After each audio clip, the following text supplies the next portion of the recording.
You're listening to Trickle Down Theories, where football knowledge is power. Join Broncos Country's deep divers at milehighhuddle.com and sound off. And now, here's Erick Trickel. Good morning, afternoon, or evening, ladies and gentlemen, and welcome to Trickle Down Theories podcast. I am your host, Erick Trickel. On Trickle Down Theories, we talk about all things NFL and draft, and we have a focus on the Denver Broncos as I am an analyst with milehighhuddle.com. On Trickle Down Theories, we talk about all things from signings, trades, rosters, team needs, anything and everything you could think of. And with the season underway, it's going to be focused a lot on recapping games, as well as previewing some. That's what you have to look forward to this year on Trickle Down Theories. Before I get into the meat of this podcast, I want to let you guys know that you guys should go check out Audible. It's www.audibletrial.com/huddleup. You guys can get a free audiobook download and a free 30-day trial through www.audibletrial.com/huddleup. They have well over 180,000 titles to choose from. You could use it on your iPhone, your Android, your Kindle, your MP3 player, and yet again, it's www.audibletrial.com/huddleup. Audible's great. As I say every single week, if you guys don't have time to sit down and actually read a book, you guys need to go check out Audible. It's a way where you can just turn on the book on your phone, put in some headphones, just listen to it, and you can either sit back and relax. You can be like me and do some writing or some film breakdown or just anything and everything. It's really comes in handy if you don't have the time to really sit down and stick your nose in an actual book and take the time to read. Now, obviously, Denver Broncos, since this is a Denver Broncos focused podcast, going to talk about them first, but we will get into the other games a little bit as well. Denver ended up winning their game 27-24. It was a game of big plays. Seattle had really struggled to move the ball when on the outside of big plays. They had, I think, 6 big plays of 20 plus yards, and those type of plays, those can really be back-breaking for a defense. But Denver, for the most part, they rebounded and they kept playing tough. They gave up some big touchdowns, one of which was a big one to Tyler Lockett, where basically he just shook off Chris Harrison coverage, and Justin Simmons just came down a little bit too far and left open the back end, and Lockett was able to use his speed and break away and score that touchdown. Going forward, obviously, you got to cut back on the big plays that you're giving up on defense. I mean, it wasn't just that play to Tyler Lockett. They gave up a couple big plays to tight ends that you just can't have, 2 of which had Bradley Chubb in coverage. One of them was the tight end was looking like he was going to block, and when he went to shed his block, I mean, he just threw Chubb off of him, and Chubb was off balance. And by that point, Darian Stewart came up too far, thinking that he wasn't going to be running a route, and he was just wide open and wasn't easy to score. And the other one just had Bradley Chubb deep in coverage, man-to-man, and he was just able to get shaken off by the tight end, and then some missed tackling ensued. So, again, you got to cut back on those, and you got to, when you give up plays, you got to make the tackle. You have to limit the impact of those big plays. Denver struggled to do that. They gave up a couple big plays because they weren't able to tackle. One of them, I'm not going to blame Bradley Roby so much, where he got hurdled.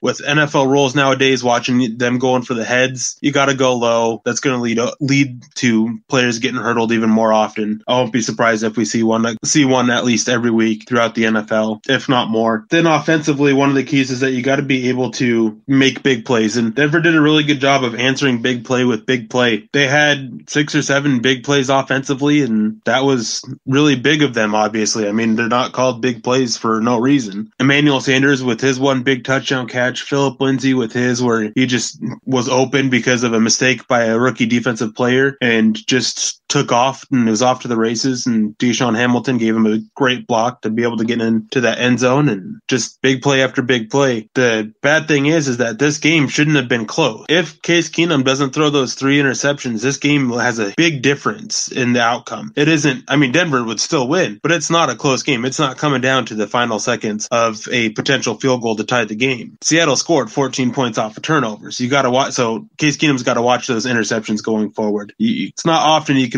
throw 3 interceptions and still win the game, but all in all, it was a really good performance from the Denver Broncos. They showed a lot of good promise to build upon and work forward, and they showed some issues that they got to work on. One of the best things that I think they showed is that they didn't seem to be a big issue with coaching. The biggest question I have that came down to coaching was when they decided to put in Devontae Booker, and that's just questionable because of the performance that Philip Lindsay and Royce Freeman were having. That why sub him in? He ended up seeing, I think it was like 19 snaps on the game, and he had 4 touches for 15 yards. He had minimal impact. Then you get a guy like Shaq Barrett who played 4 reps And he had, by my metrics, he had a sack, which that's a metric that everybody uses.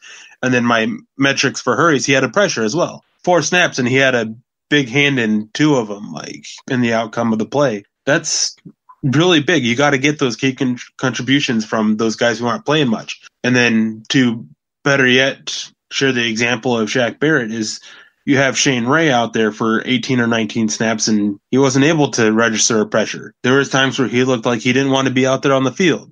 There were times where everybody else was getting set, and he was still just sitting there kind of pacing up, and by the time the ball was snapped, he wasn't set. Those make me question if he actually wants to be out there on the field for the Denver Broncos, or if he wants to move. If he wants to move on elsewhere. That's something that they got to look at internally. They got to decide where they want to go with that moving forward and figure something out, because they can't keep Shane Ray around if he's going to do that kind of stuff, because that becomes toxic. Young players who are new to the team, they're going to look at that stuff and think, hey, this guy's a veteran and he's not getting in trouble for doing this stuff. Maybe we can slack off. It's going to put a lot of strain on other veterans like Von Miller and Chris Harris and Derek Wolfe, who they're going out there every play to be the best they possibly can be, and they see this guy slacking off. Denver's got to do something internally. They can't allow Shane Ray to continue to do this. And his performance was atrocious. I thought watching live that he had a couple pressures, but it turns out that they were just cleanup stuff. Denver was either finishing the sack or the ball was already thrown when Shane Ray's getting there. It wasn't a pretty performance. Hopefully Denver's looking to trade him. Hopefully, if there's no trade value, hopefully he's able to do something to increase trade value. I really stand by the fact that Denver should have looked to move him in the preseason. They didn't, so right now they're stuck with him, but maybe somebody comes calling here soon. Now, I still want to talk about other teams in the NFL, but ever since I started this podcast, I've had people asking me for advice, and usually it's what team's going to win. But the truth is, I don't know who's going to win. Nobody knows who's going to win. But if you think you know who's going to win, you guys got to go check out mybookie.net. Remember, who you're betting on is just as important as who you're betting with. That's why I always tell people to bet with mybookie.net. Trust me, guys, they are your best bet this season. They've been in business for a few years. They have great reviews online, and their mobile site is really easy to use. All you guys got to do is lay down some cash, and you guys can win big today. I only recommend services to you listeners that have been good to me. That's why I'm urging you guys to make your way to MyBookie. You guys win, they pay. They have in-game live betting and the most rewarding player perks in the business. And for you fantasy guys out there, you can even bet on the over-under on how many fantasy points a player will score in each game. If you guys join now, MyBookie will match your deposit dollar for dollar. When you do that, make sure you use the promo code Theories100 to activate that offer. So once again, visit MyBookie online today. That's MyBookie.net. And don't forget to use the promo code Theories100 when creating your account to get this bonus. Again, you guys, you play, you win, you get paid. As for other teams around the NFL, there were some really interesting games. Obviously, the Thursday night game, that was kind of a snooze fest for me. It was one that I found hard to watch. What little bit of the game I managed to watch live and then I watched the replay. It was just a rough one. Not having Carson Wentz around really, it kind of hurt the Eagles a little bit, and their offense looked a little bit stale at times. But Eagles managed to win that one. That's a good one. They're a team that I have doing really well this season, but I also have the Falcons doing really well. So I'm curious to see how these teams continue to do going forward. And then you have the Dolphins and the Titans. That game was delayed for how long? I can't remember how long it was. And they came back ended up being delayed just before the second half. They had to come out and play like a minute and a half or something like that, get a 7-minute halftime, and then they have to finish the game. But it sucks because the Titans got absolutely beat up. They lost Delaney Walker, their big tight end threat that they have. Marcus Mariota's hurt. They lost their offensive tackle, Taylor Lewan. He's in the concussion protocol.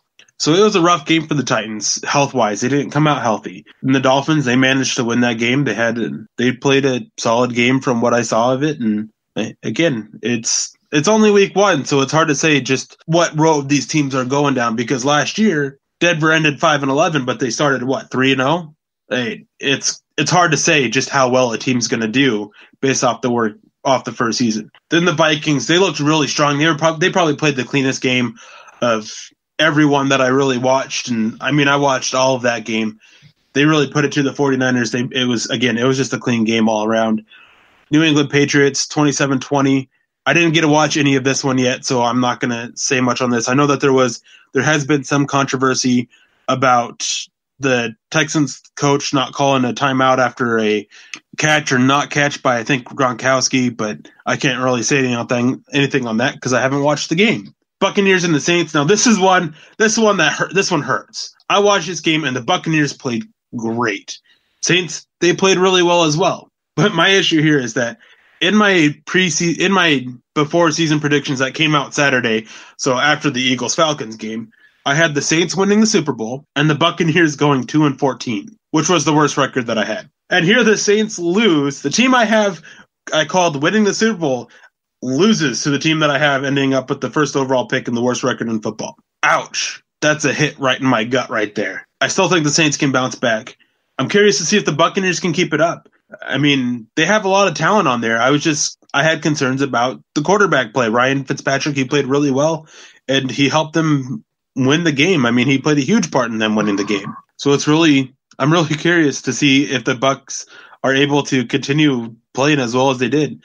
Defensively, they still have a bunch of issues that they have to work out, but if they can put up points like this, then they can be in every single game. Giants and Jaguars, I didn't get to see much of that game either.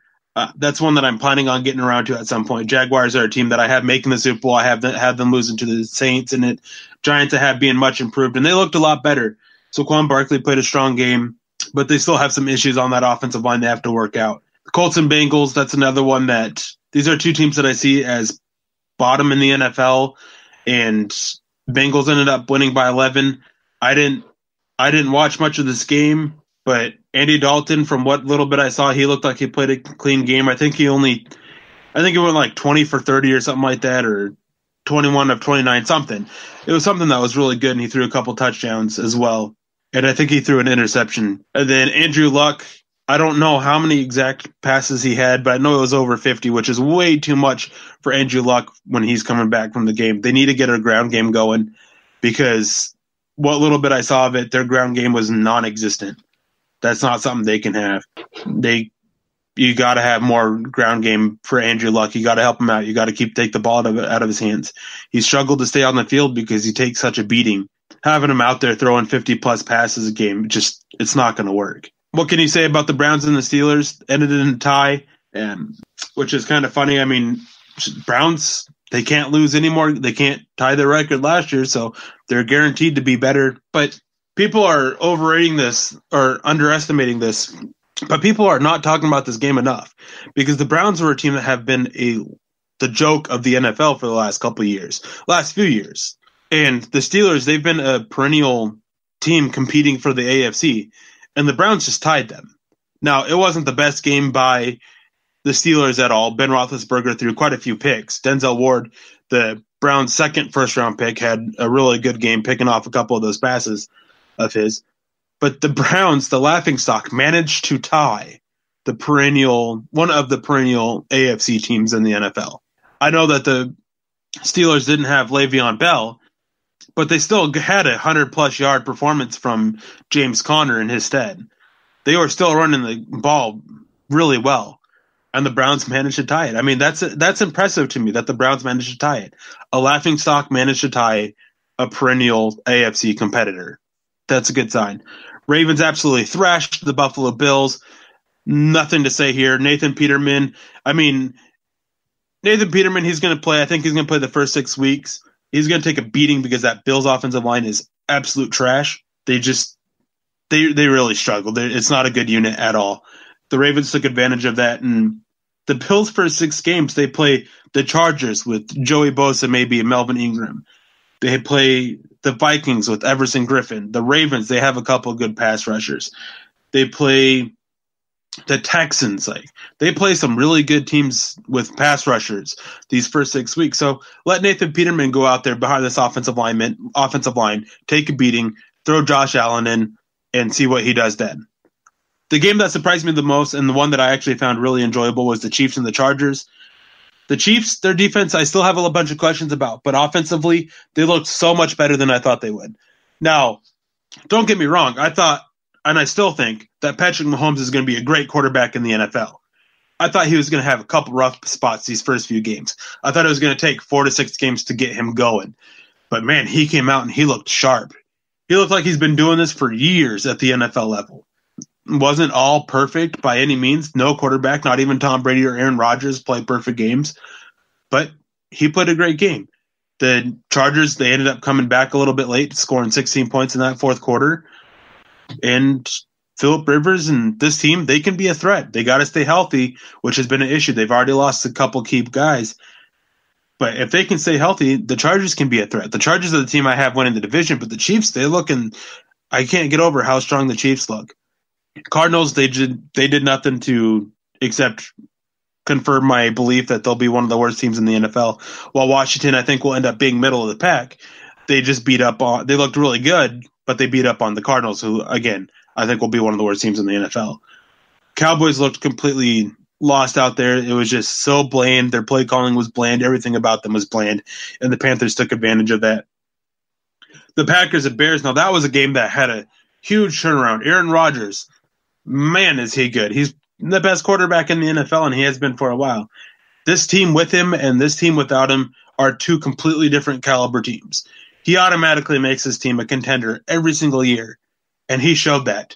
He led this team from behind to come back and win that game. Tremendous effort by Aaron Rodgers. Hopefully he's able to keep playing because NFL season without Aaron Rodgers is a little bit boring. As for the 2 games tonight, Lions and the Jets, and then the Rams and the Raiders, I fully expect the Rams to just completely trounce the Raiders. I watched all the Raiders preseason games, their time with their starters. It was not pretty.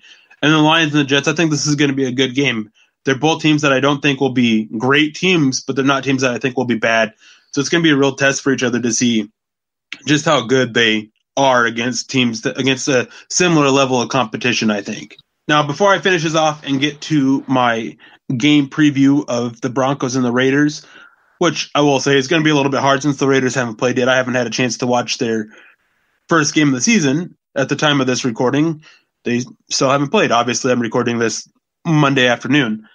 But going off their preseason stuff is where I'll be coming from.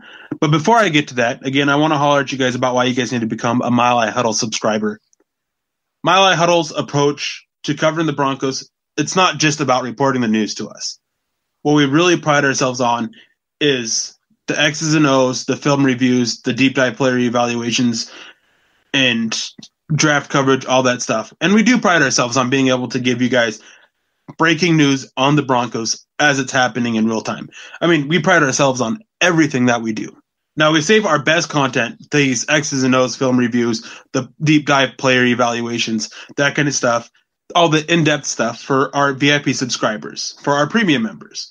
Now, to become a Mile High Huddle VIP, all you guys got to do is go to milehighhuddle.com, click on the green banner. It's at the top of the website. And you guys got to select either monthly or annual option, and you guys are locked in.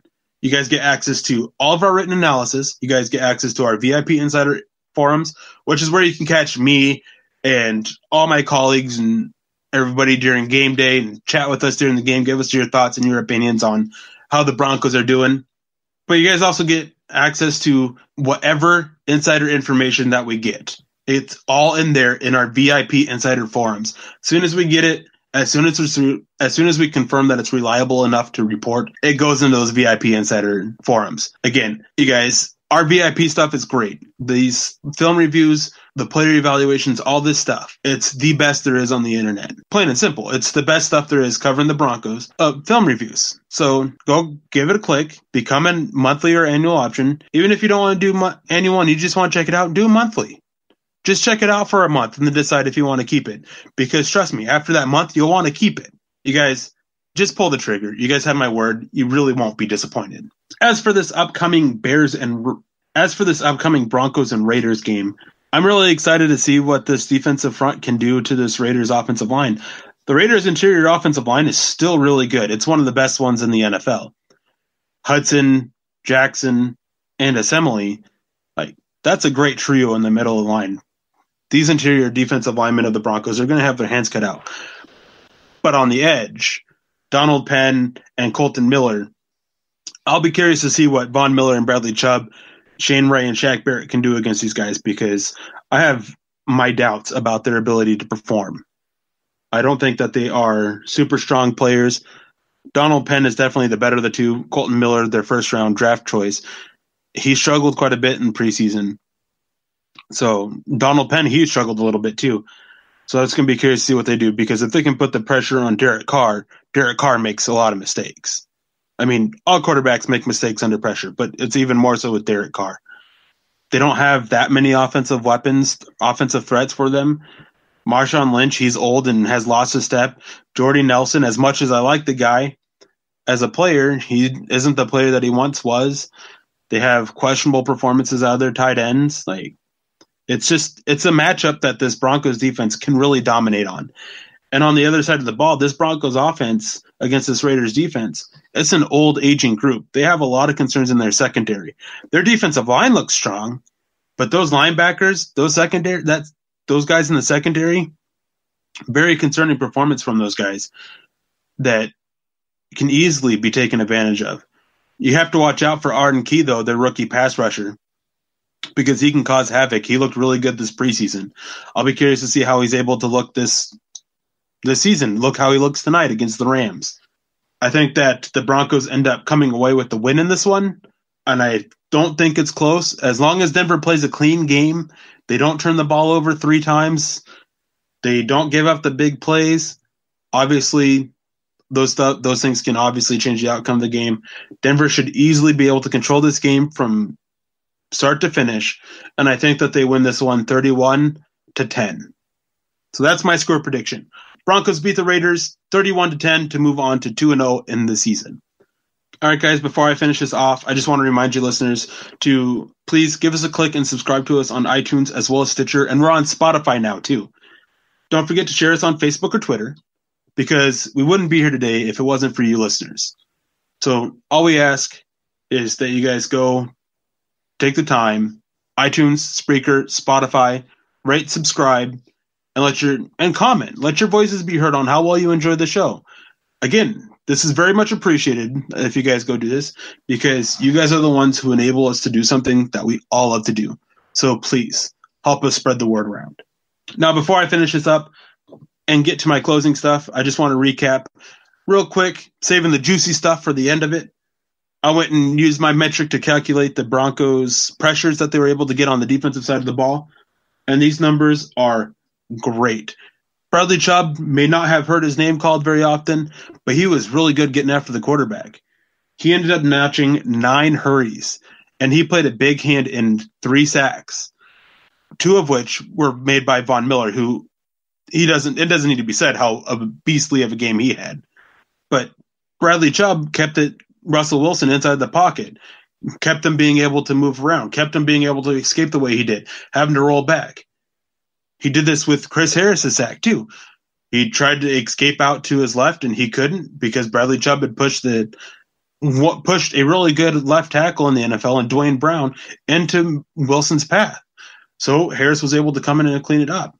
He did that with Von Miller. And then he had notched a half sack himself that he split with Darian Stewart. Bradley Chubb played a really good game. It just went unnoticed. And a lot of people want to harp on him because he did have a bad coverage assignment. He did have a couple bad plays against the run. But all in all, his game was really good. Another monster of the game on the defensive line was Shelby Harris. He had 3 hits, one of which now, not everywhere would call this a hit. I do. He shoved through the offensive lineman right into the quarterback, right into Russell Wilson as he was throwing the ball. Most places don't call that a hit because it wasn't the defensive player who actually hit him. I consider plays like that a hit because they're the one who's driving the offensive lineman into the quarterback. They're the one causing it. So Shelby Harris had 3 hits and a hurry on the day as well, and he played really stout against the run. Now, my MVP of the game would have to go to Emmanuel Sanders and Phillip Lindsay on offense. And defensively, I think it would have to go to Von Miller and Bradley Chubb. Sanders and Lindsay, they were the keys to the offense. They were so explosive. They had multiple big plays. I mean, Case Keenum, if he didn't throw those 3 interceptions, he would definitely be on this list because he made some smart throws. Cortland Sutton had a couple big plays as well. And Demaryius Thomas had some as well. And Demaryius Thomas, too. But Sanders and Lindsey, they just stood out. They made play after play. They were reliable. They showed their stuff running and catching the ball. Defensively, as I said, Von Miller, he was just a beast. And then Bradley Chubb, those 9 hurries, that half sack, having a hand in 3 other sacks, like that's great for a rookie, period. It's even better when they're facing a left tackle who is probably at worst top 8 in the NFL in Dwayne Brown. Great to see that Bradley Chubb really step up and perform. Great to see Von Miller have a beast of a game. It was great to see a lot of things from this offense. Or it was great to see a lot of things from this team. So that's going to wrap up this episode of Trickle Down Theories. Thank you all for listening. Please, again, leave a like and subscribe. Follow me on Twitter, at Erick Trickel. You can always reach me on there with any kind of question, and I'm more than willing to respond. I love the interaction with you guys, the fans, listeners, and the readers of our content. Because, as I said before, without your support, we wouldn't be here where we are, so we thank you for that. And also, please follow at Mile High Huddle for all of our written work from milehighhuddle.com, as well as at Huddle Up Pod for all the podcasts that come out about the Denver Broncos. Also, make sure you keep an eye out on my Twitter account as I do Periscopes weekly, and I try to do them before. I'm going to try to do them every game. I'm going to try to do a Periscope every week before the Broncos game, at halftime, and after the game. That's my goal. Not always going to be able to do it, but that's my goal. So keep an eye out for that. Anyways, I had a great time. I'm so excited that the Broncos won this game. I'm excited for this season. I hope you all are too. Thank you guys again for listening to Trickle Down Theories, and please have a wonderful day. You've been listening to Trickle Down Theories. Join Broncos Country's deep divers at milehighhuddle.com to keep the conversation going.